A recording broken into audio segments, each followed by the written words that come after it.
যাকে আল্লাহ ফজরের নামাজ ছুটার পরে জোহরের নামাজ পড়ারও তৌফিক দিল না, জোহর ছুটবার পরে আসর পড়ারও তৌফিক দিল না, আসর না পড়ার পরে মাগরিবের নামাজ পড়ারও তৌফিক দিল না, নাফরমান, এটাই তোমার উপরে সবচেয়ে বড় শাস্তি।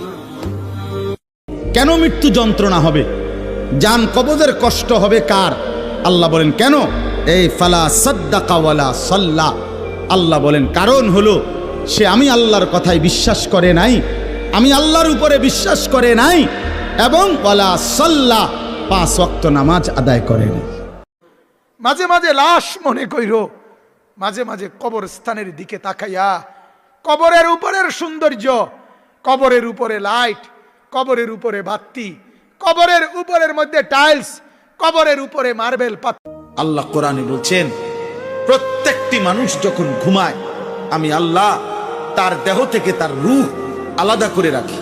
কোরআন শরীফের আয়াতে সূরা জুমারের মধ্যে আছে, আল্লাহু ইয়াতাওয়াফাল আনফুসা হিনা মাউতিহা ওয়াল্লাতী লাম তামুত ফি মানামিহা। মানুষের ঘুম মানে কি? মানুষের ঘুম মানে মানুষের দেহ থেকে রূহ বিচ্ছিন্ন করা। ঘুম আসে কখন?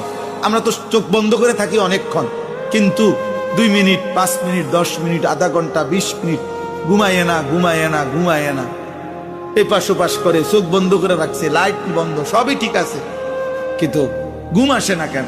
আল্লাহ তাআলা বলে না বান্দা, বাজারে সব পাওয়া যায়, খাট পালং, লেপ তোষক কম্বল, এসি, দরজা জানালা সিটকারি, কিন্তু 2 চোখের ঘুম আমি দেই।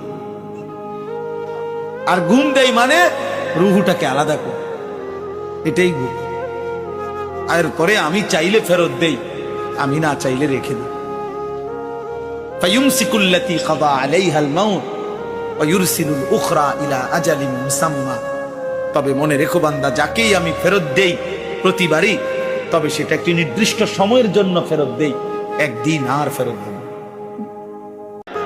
আল্লাহ রাসূল সাল্লাল্লাহু আলাইহি সাল্লামের হাদিসে আছে, নবীজি একবার হাদিসে বলছে, আশ্চর্য একটা বাক্য নবীজি একদিন বলছে, সাহাবীরা অবাক হয়ে গেছে। নবীজি বলছে উনসুর আখাকা